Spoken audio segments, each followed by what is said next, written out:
Welcome back, everybody, to the fourth virtual Diverse Ed event for early careers teachers. We've had some fantastic speakers so far, and this panel promises to be amazing as well. So I'm going to introduce the panel to you, and then I will let them speak. So with us today, we have Deb Outhwaite, who is the Director of Teaching Schools Alliance and an EdD supervisor. We have Emma Sheppard with us, who is a lead practitioner and founder of the MTPT project. Emma's having a few connection issues, and hopefully we'll be able to get her on screen and contributing during this panel. We've also got Paula Delaney, who has the most job titles I've ever seen in a human being. So I'm going to go through all of them. A curriculum designer for ITT and Early Career Framework, head of learning at the National College of Education, and she's the national leader for Women Ed England. We also have Sabrina Edwards, who is a head teacher, Harmeet Sahota, who is a member of the senior leadership team and the founder of Curriculum Wide. And finally, we have Shabnam Cadwallender, who is a lecturer and coach. We are going to be hearing for 5 minutes from each of our contributors, and there'll be time for questions at the end. So please do put your questions into the comment box as we listen. Deb, I'm going to go to you first. Here, so you have 5 minutes to present us with your ideas around diverse schools. Lovely. Thanks very much, Benny. And what a great thing to be able to contribute to today. The other sessions have been fantastic. So I want to talk to you today about gender and privilege, and I want to talk about what that looks like in schools. So I've been teaching for 27 years now, which is sort of frightening as the years kind of clock on past. But one of the favourite things I do at the moment, and I've actually got the WhatsApp group going with my PGCE School Direct students commenting on today's session while I talk. But one of the most exciting things I do, really, I think, is to train teachers and to work with early career teachers. So I've been running the early rollout for the early career framework for this last year, and it's been really interesting to see what that will look like for those of you who are on PGCEs this year, with the changes that are coming. But what I really want to talk about is the sort of system we work in and the sort of schools that you're going in to do work and teaching in. And we've had a lot on that this morning. Sociologists such as Margaret Smith talk about structure and agency. And I want to talk about gender and privilege. And privilege is a really difficult term to talk about in capitalist society, because people think privilege means large salaries, big cars, corporatized world. And I think, sadly, I mean, some people may not, but I think, sadly, some elements of that have actually seeped into education in the last couple of decades anyway. And perhaps the world of education is looking a bit more like that than it used to. But actually, what I want to talk about is privilege in terms of those of us who have an education, those of us who are educated in order to be able to teach young people and interact with young people, what that privilege looks like and what we do with that, what we use with that. And that's really the difference between structure and agency. The structures are there. It's about how we use our own education, our own backgrounds, our own skills, our own knowledge base to help and support others, using that agency to get change. And we've seen a lot of change in the last few years. We've seen Black Lives Matter last summer. We've seen the outpouring over the Sarah Everard murder recently. But actually, when those happen, they're huge outpourings, and you think real change is going to come from them. But we're still in a world where we have 38% female head teachers in schools, where if you look at multi-academy trust pay, the pay is about 67% for females than it is for males, according to the Women Ed research. So what we're in is a really, system where the structures are very rigid, and we have systemic inequalities. And we saw that, of course, last week with that famous, now infamous race report being launched. So I want to talk about intersectionality, and some other people have already mentioned that this morning. I want to talk about the overlap between gender, race and class. But actually, what I really want to talk about is how you proceed through your teaching career and think about how you best use that privilege that you have to engage and interact with young people. What are you doing to make society a better place in that role as an educator? And it's really difficult because we have a highly performative based system. So you have lots of targets that you have to meet. You have lots of external targets, and lots of people were talking in the last session about the pressures that are on people in those situations. And I know lots of people who've done done, similar journeys to the one I've done, from schools into universities. I'm lucky now because I work in a sort of hybrid space between schools and universities, but that again is an element of privilege, being able to use your qualifications in that way. And I think it's really important that if we're not discussing these issues, they get buried. So it's about, for me, what gender and leadership does. It's about, I thought Ben made some great comments earlier on about saying that he passed his diversity essay because of the help that he got from Twitter. I thought that was great. But actually, it's about people really understanding in leadership roles what that he for she movement really means. How when you have a workforce that's 80% female, why do we have only 38% female heads in secondary schools? Where is that role modelling? Listening to Halal's journey this morning, talking about what it was like pretending you didn't have friends so you don't have to bring them home. I had embarrassing parents, first generation university parents, where they would turn the light off because they were, as soon as you left the room, because they were environmentalists. I didn't know what a Granny Smith apple was until I was 14, because we didn't buy South African produce in my house. My parents used to go on marches, anti-apartheid marches, with Peter Hain. That was the environment I grew up in. So I was steeped in that background, and that of course brings its own sense of privilege with it, about understanding that social discourse that's going on and understanding how you can use that to improve those quality of conversations that you have, not just in schools and in classrooms with pupils, but as somebody was saying in the last session, actually taking the risks to have those conversations with your communities, with your peers, with your staff that you work with. And the whole concept now is that leaders need to understand that, and need to understand that if they're not affecting change, who is affecting change? Otherwise, the structures that we live within and we operate in all carry on being the same. So I wanted to raise the issue really of the early career framework, because this is a session aimed at early career teachers. And what it does have it doesn't, last sentence, so it doesn't have gender and it doesn't have race. And that's the critical thing. They're the topics that we need you to go on and talk about as you go through your career.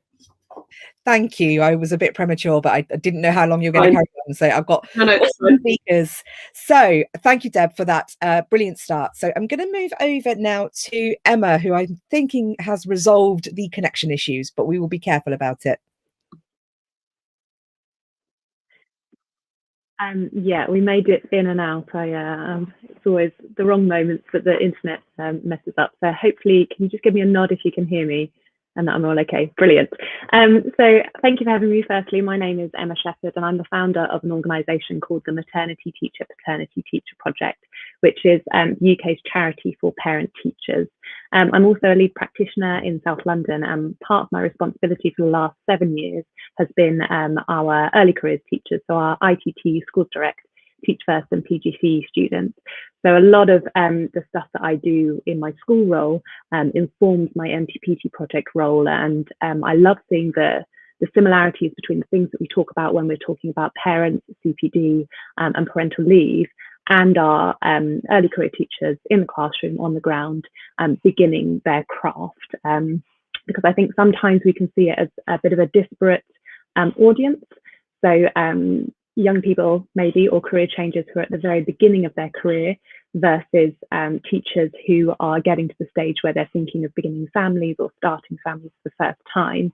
They feel like different audiences, but increasingly we're seeing either the connections between the beginning of the teaching journey and that next stage where teachers might think about how they marry their ambitions professionally with their personal ambitions, and also the increasing numbers of teachers that we're seeing coming into the profession who are already parents and who already have families, or who are career changers and so are at slightly older in their lives and do want to use teaching as a way to look for maybe a more family-friendly career.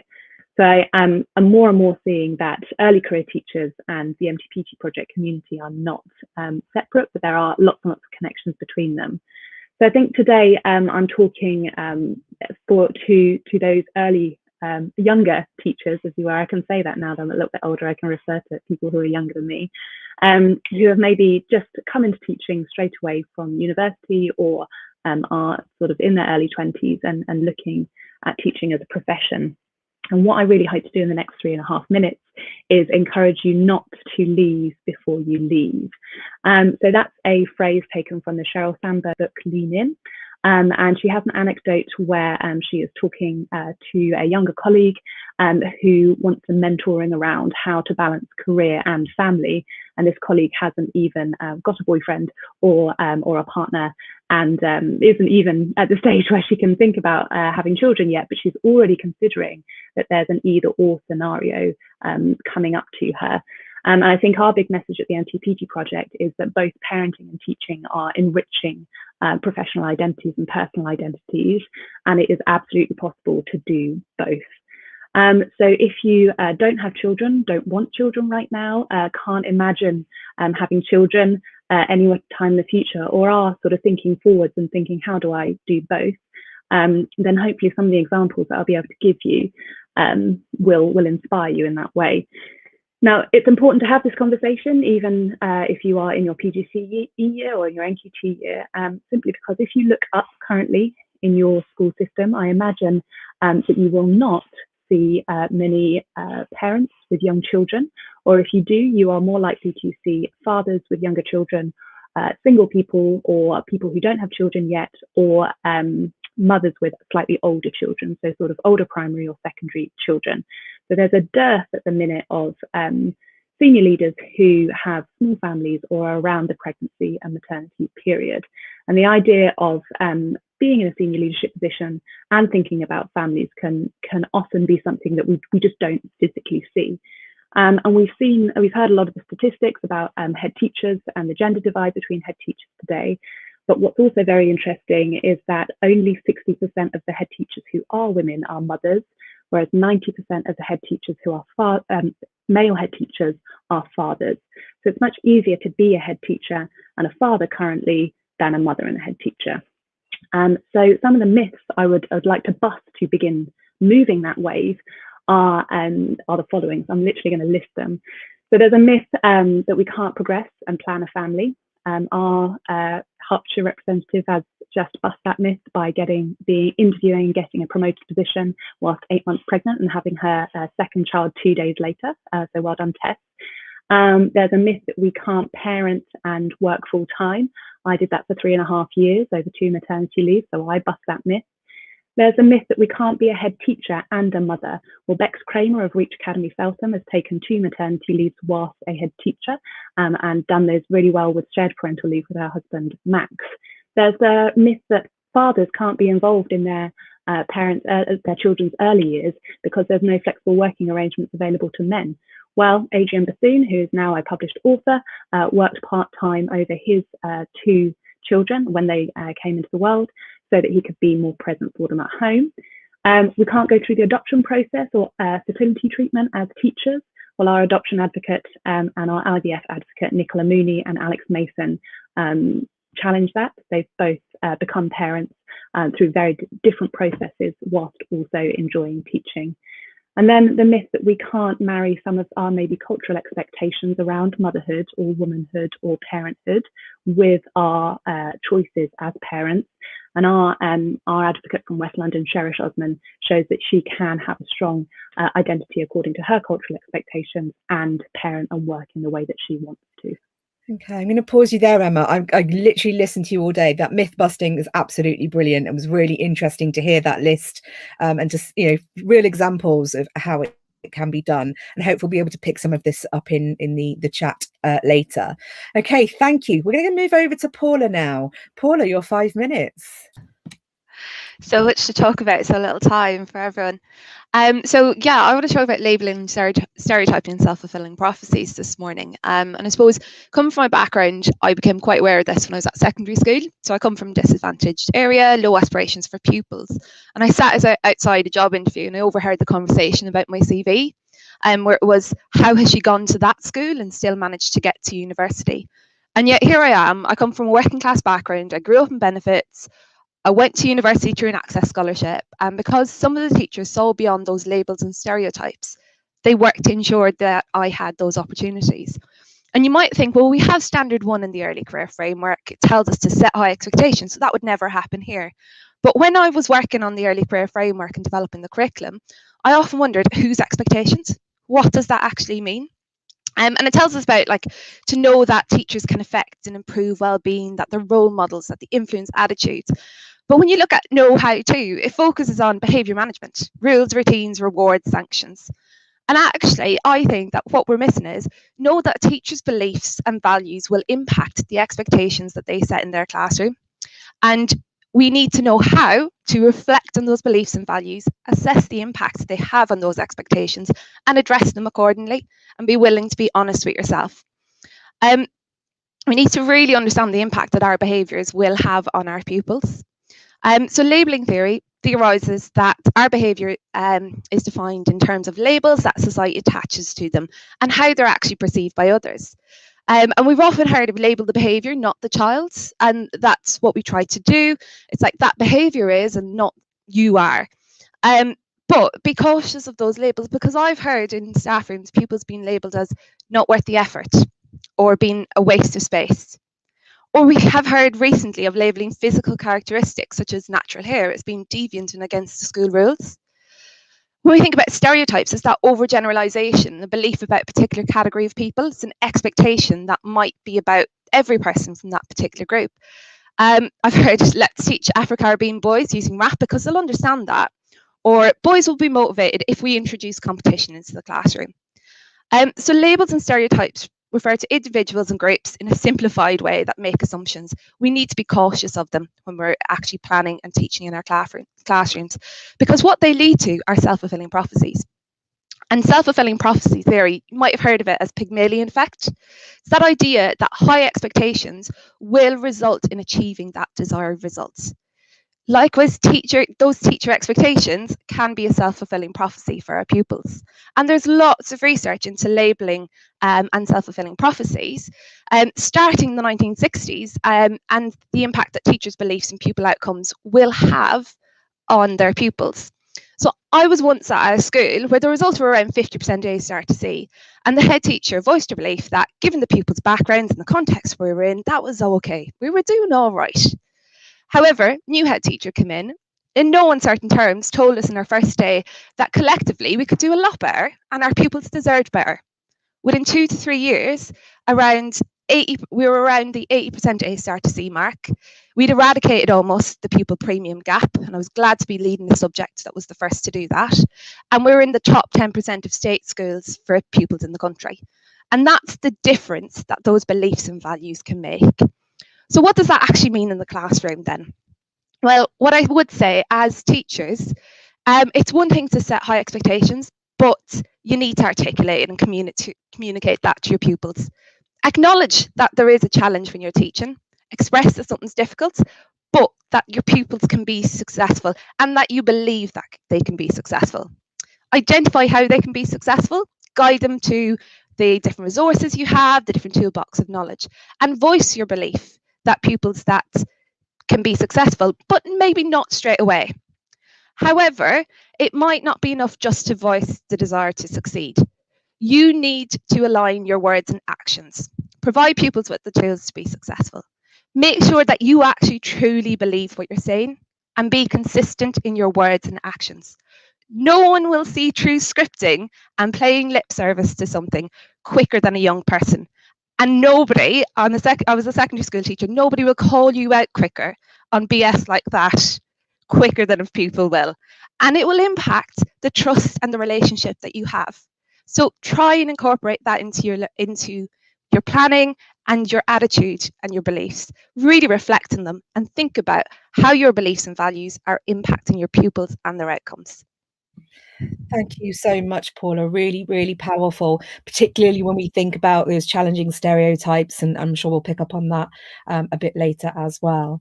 Okay, I'd like to move over to Sabrina, who's been waiting patiently for her turn. So Sabrina, over to you. Hi, everybody. So I'm the director of a company called Educating for Equality, and we provide support to schools who are working towards becoming anti-racist and gender equal schools. Those are our main focuses. So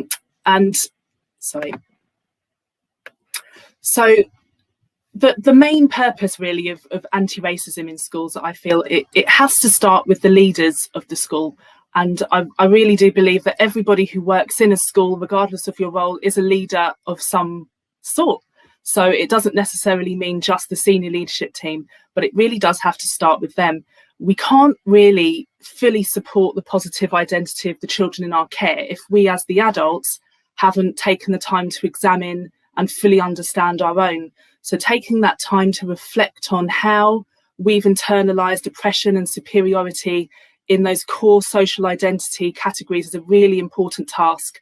So some questions for you to reflect on. How brave are you as a teacher, or regardless of your role within a school, to really pick apart and explore your own identity, your own privileges, your own biases? How brave are your leaders to have those necessary conversations with the staff at school? If there isn't an acceptance that there is racial inequality, then it's going to be very difficult to deal with it through an explicitly anti-racist approach. And what will continue to happen is this watering down of the message through well-meaning but essentially ineffective messages of multiculturalism, which to me is not much different from saying all lives matter as a response to the Black Lives Matter movement. So it's really important that everybody in a school gets the opportunity to explore their social identities, with particular regards to race and ethnicity, because I feel that that is one area that most people are less comfortable with talking about. It just isn't, it makes people feel really uncomfortable. But you need to, hopefully, if you work in the kind of school where you've got that ethos and culture where you can do that, have those uncomfortable conversations, then that is when we can start to have that mass change of mindset, which I think is really important. I think dismantling the idea that being colourblind is the antidote to racism is really important. So anti-racism, I'm sure most of you would have read or seen bits here and there. It doesn't mean just not racist. It means taking action, and it's an action-oriented approach to life. Seeing things that are wrong and changing them, or challenging things when you think that they're not quite right. And we can't eradicate any sort of injustice and inequality with a colourblind approach. It just doesn't work. It hasn't worked thus far, so it's not going to serve us well going forward. So I like to see this kind of work as the foundation work. My kind of little metaphor is taking the plaster off. It hurts, but it's necessary for the healing that has to happen after you've taken that plaster off. So once you've laid those foundations, then comes the work of transforming what's happening in classrooms. And teachers, teaching assistants, the lunchtime staff, all of the people that are on the ground with the children day in, day out, they're the ones who've got to do all of this work. And I think it was Dr. Paul Miller, who had this great quote, which has stuck with me, where he said, to do this, we need to decolonize the minds, hearts, values, and beliefs of those teaching. And unless we do that, we can't have a truly decolonized curriculum. So for you in the classroom, really reflecting on here's a question for you, how you can make your classrooms even safer and representative of those minoritized and marginalized communities. What can you do in your classroom to make it even safer for them? Through thinking about your pedagogy, your resources, the way your curriculum is designed, what you're actually teaching, the books that you use, the language you use, the vocabulary that you teach, and thinking really carefully about how the concept of whiteness effectively are continually perpetuated in society in ways that we haven't necessarily spoken about that overtly. I think I've only got a few seconds to go, so I'll end with any of this work, any of the diversity and inclusion work that everybody's been talking about today. None of this is a tick box exercise. It isn't, well, I've done that, I've thought about that thing for this week, great, I've been anti-racist, or I've thought about gender equality, I'm done now. It isn't done. It's a continuous journey of social collective responsibility, I feel, to make the world a better place, so that the children in our care go on to be able to make better decisions rooted in ethical, moral values, and they can go on to make changes that, just keep etching away a little bit at the things that need to be changed until eventually, probably in a long time, we won't have the many injustices and inequalities that still exist. Thank you so much, Sabrina. Really, really powerful, and so much to reflect on.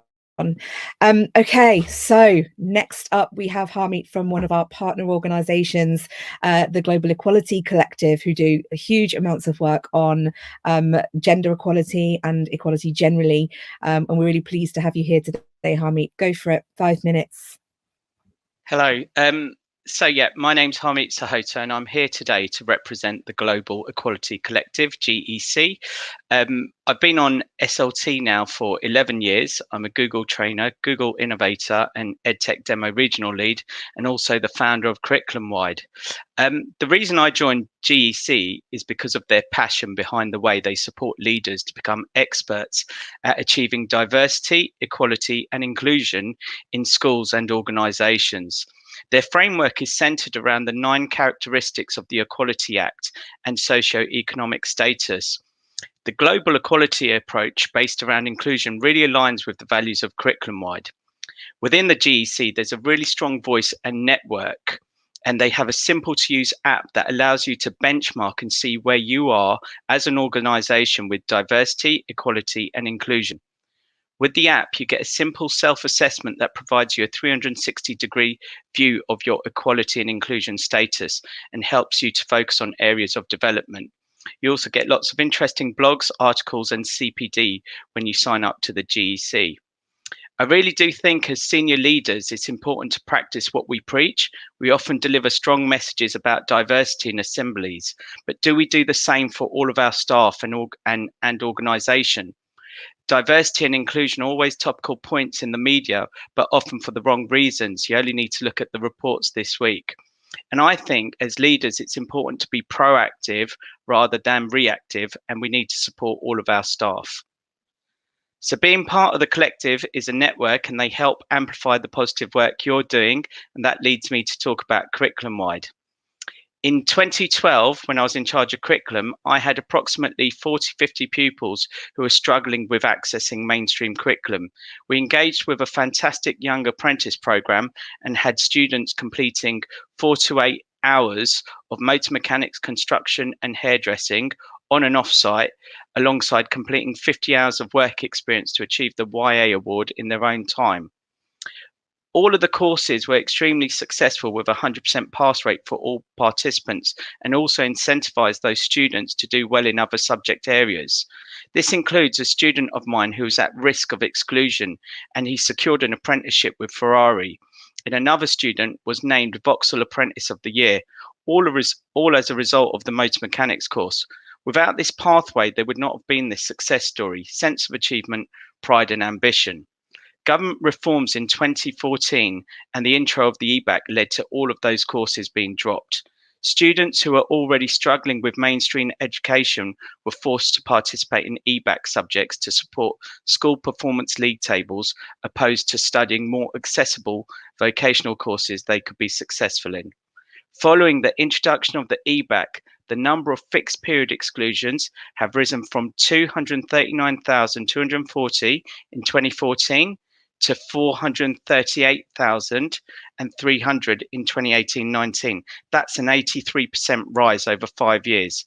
The number of permanent exclusions have risen from 4,785 to 7,894 in 2018-19, and that's a 65% rise. So what's the reason for this steep rise? Are our schools stricter? Has behaviour deteriorated? My view is I don't think it's coincidental that these stats have risen alongside the introduction of the EBAC. Nationally, our curriculum has become narrow, and for many schools, it's centred around league tables. The curriculum might be suitable for a majority, but what about the rest? We know mental health cases are rising. During lockdown, the creative arts have been a saving grace for many, and we want schools to create a curriculum that has students at the forefront of the design. As part of a Google Innovator project, this led me to create Curriculum-Wide, designed to support schools to provide appropriate pathways for all learners, supporting the reduction of exclusion and needs. That's not students not in employment, education or training. Curriculum Wide provides you with curriculum information in one place. You can search over 16,000 courses, search by level, vocational or academic, or even find courses that are 100% controlled assessment with no exam. You can analyse and compare courses, view national entries, pass rates this year, last year, and also teacher ratings for courses. And you can also connect with schools delivering the same courses. Schools using Curriculum Wide have started to deliver marine, horticulture, fishing and culinary courses to support students to stay in school. They're also using Curriculum Wide to see schools courses which are most successful nationally, as well as challenge students introducing courses such as astronomy and mechanical engineering. Our goal is to make schools to ensure that their curriculum is fit for purpose for every child. It's free to register, and we're also looking for Curriculum Wide ambassadors, and we'd really be interested to talk to anyone who'd like to know more about the GEC or Curriculum Wide. Thank you, Harmeet. I'm going to pause you there because there's more of us on this panel, and I need to make sure that Shabnam gets her 5 minutes as well. Thank you for sharing your work with us. Shabnam, over to you. Sorry, I was just trying to unmute there. I couldn't find my unmute button. Thank you, Benny. So my name is Shabnam. I'm a lecturer at Leeds Beckett University. I teach on the undergraduate programmes, the IT programmes for primary, and I'm also a coach for CRED. I'm here to talk about identity, really, and how identity is so important. You know, the theme has been visibility, hasn't it? And lots of people have talked about various aspects of identity. So I'm going to read a poem. So a little bit different. It's not my poem, unfortunately, and I'll explain at the end of it. So this poem's called Other, Please Specify. When you ask me where I'm really from, what can I say? I'm as vast as the sea's multitudinous sway, and the storms that I've weathered, you'll never deny me. The places that I come from are places inside me. And England is mine, and it owes me a living. The things that I've got, I deserve to be given. Are you asking about history? What's in a name? A mirror of memory from a line of saints, Tyneside toughened, hard to shatter, nut brown, ale pale, rain-soaked patter, glinting shards in your grey matter. My nationality.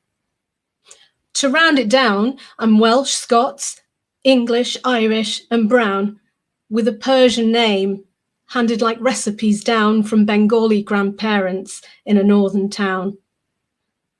And if you go barking at my family tree, it's a flowering bower, roots deep as the sea, and its branches reach corners that you'll never see. And your kind's paltry poison won't get rid of me. How can history be lost if we're making it now?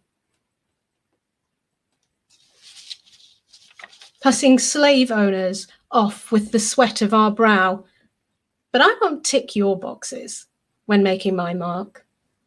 And you'll be the one who's left in the dark when you can't file me away neatly on a shelf. Other, please specify. I am myself. Now, that I'm not sure I even read that as well as it should have been, but I can take a little bit of credit for it because it's my daughter's. You'll find her at Chancellor on Twitter. She's an English teacher in London. And what's important about that, and what's important for our viewers, is what I really wanted to say was that identity is so much more. And particularly, you know, when people meet me and they'll say, they look at me and they see I'm a brown woman, but there is a lot more to me than just being brown. And there is a lot more to me than just being a woman. And the same for all of the children who are in your classes and your colleagues. You know, how many times I was assumed to be Muslim, how many times I was assumed that Cadwallender was an Asian name. Cadwallender is not an Asian name, it's a Welsh name, you know. So many different things. And I just thought, you know, I wanted to point out there are things like, you know, your nationality, okay, the children in your class, their nationality, their race, their ethnicity, their gender, you know, what's their gender, and why do you actually want to know? And I think that's one of the biggest, you know, the thing that we need to think about is, what is it that you want to know when you're asking these questions or you're making these assumptions? You know, why do you want to know what their economic status is? Why do you want to know what their social status is? You know, people make assumptions about me because I'm a mother. They make assumptions about me because of my age. You know, I've got to that age, so, oh, well, you can't be doing this and you can't be doing that.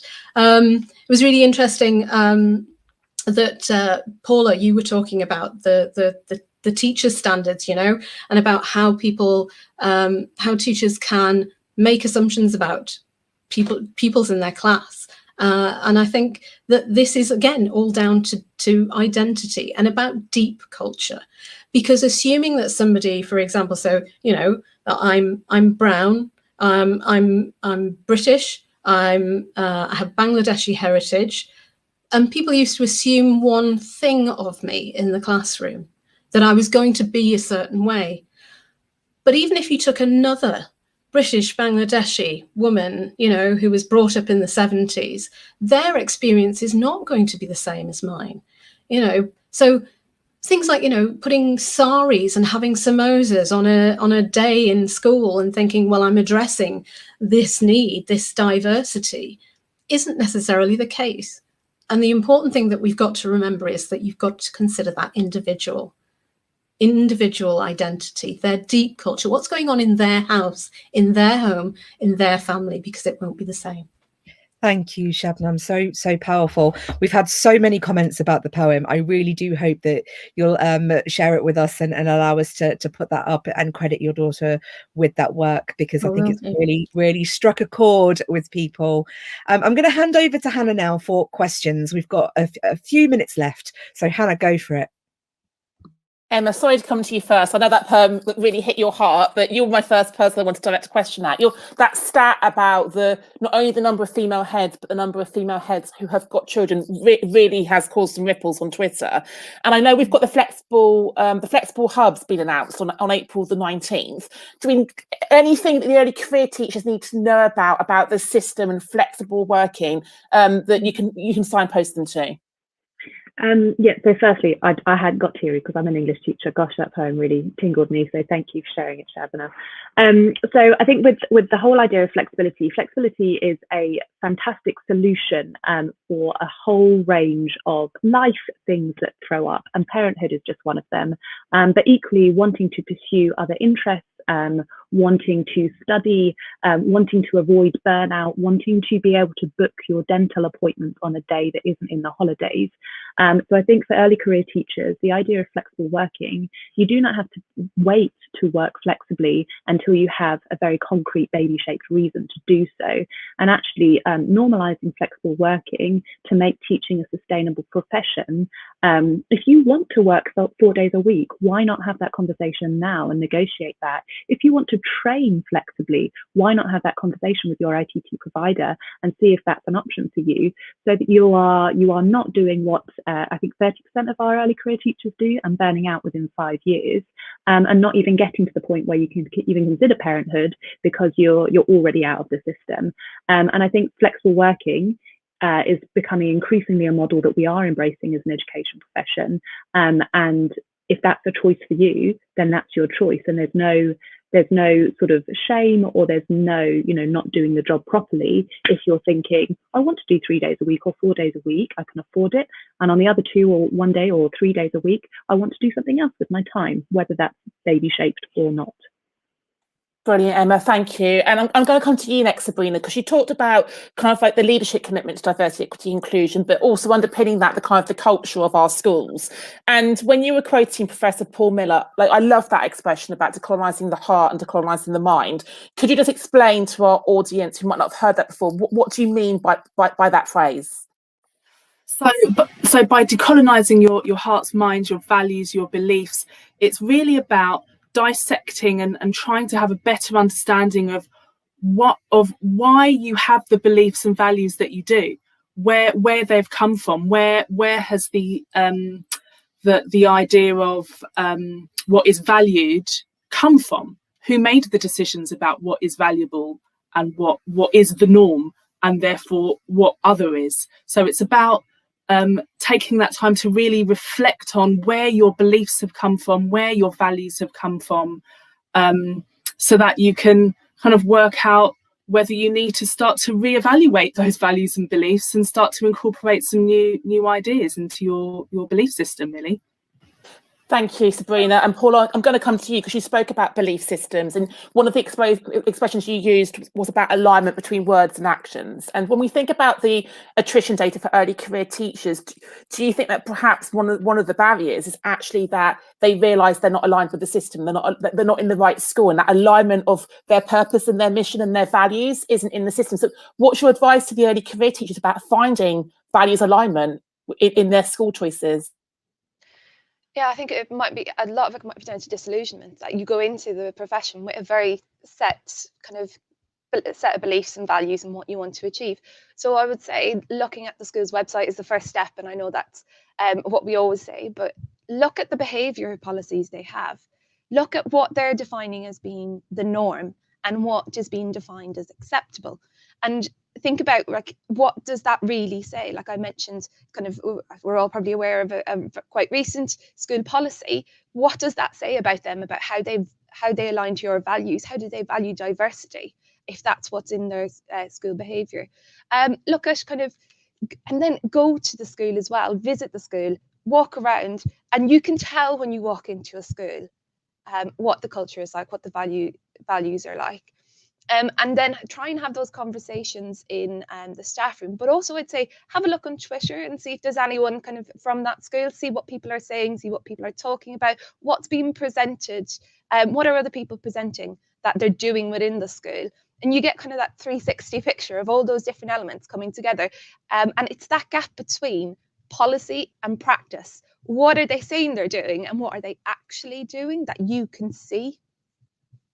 Brilliant, thank you, Paula. And coming back to you, Deb, like you talked about kind of the conversations we should be having, and you used the word agency. And I know from my experience of mentoring and training early career teachers, they quite often feel quite disempowered. They quite often feel like they want to have self-efficacy and autonomy, but the schools don't allow them to have it. Like, how do you go about building up early career teachers to have that agency, but how do you make them resilient to perhaps some of those structures that inhibit them as well? Yeah, I think they're all really good questions. And Paula, one of the problems I've had with my group this year is they're not being entitled to school visits. They're not getting a look round. They've got to make a judgment by being interviewed like this, having driven past a school and nothing else. So I think we do really need to remember that kind of climate, that the legacy group from last year, but this year's cohort are coming into teaching at that point. And that has built their resilience on its own, Hannah. You know, my groups this year are really resilient because they weren't in for 9 weeks in the spring as many other people weren't. So that develops it in itself. But I think it is a question of all the things that we've said throughout this morning's session. So using Twitter as the positive space that it can be, finding those people who share your values, exactly what Paul has just said, looking at where people are genuinely following through on policy. Is there real practical commitment there? So Sabrina mentioned Paul's work. I'm very lucky to be one of Paul's associates. We work with the organisations in those, helping them develop. You know, is it one of those organisations? Is it one of Harmeet's GEC organisations? Where is that actually happening? You know, and if it's not right, doesn't feel right, then you do a year or 2 years or 3 years, and don't be frightened to move and ask all those questions again when we're post-COVID and you can do those school visits. I think the thing to remember is every experience that you have contributes something to your career, even if it's an experience that could have been better or you would have liked to have been more positive. So it's pulling that positive out. Thanks, Deb. And coming back to you, Shabs, like, thank you for representing our partner Leeds Beckett and the Centre for Race, Ethnicity and Decoloniality. That tips off my tongue very well. I'm glad you said it. So, beautiful poem. Your daughter's very talented, and thank you for sharing that with us. And doing this word othered, for our early career teachers who feel othered in their training, who feel othered in their schools, what's your advice to them about how to navigate that sense of isolation, that sense of being excluded? I think, people have said it before. So Twitter, try and find these groups to belong to. I think you had representatives from the BAMED. There are groups all over the country. Find a community, and they're out there online. But also raise this with the senior leadership team, that it has got to go back to the top of the school and they have got to know about it.